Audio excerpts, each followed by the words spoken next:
A $700 million data center project is moving forward in Temple, and the question remains, how will this impact business owners in the area?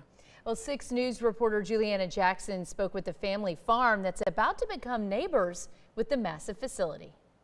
It's wide open spaces for the kids to run. For more than a decade, the Robinson Family Farm has been where families come to make memories. It's a gift from above. Co-owner Helen Robinson started this farm with her husband back in 2014 on their family's land. We expanded. We were definitely outgrowing our place. In 2022, the Robinsons leased more than 50 acres here on Bob White Road in South Temple. It started off as a 10-year lease, but quickly over the first few months and year or two, we'd already spoken with landowners that, man, our kids are going to be running, both ends of that negotiation.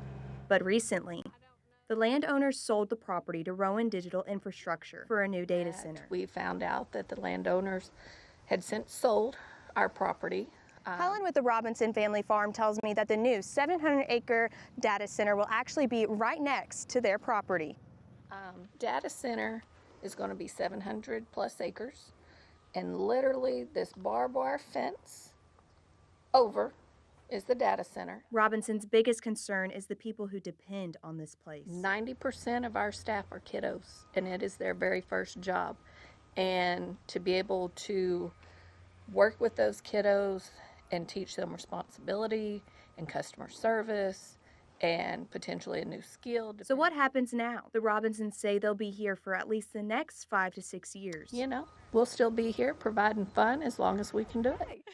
Rowan Digital says the location was chosen because they already have one facility in Temple, which is already across the road from Robinson Farms. Do your things. For the families who've made this farm a tradition, Helen has a message. Don't wait to visit the Robinson Family Farm because you really never know what's going to happen.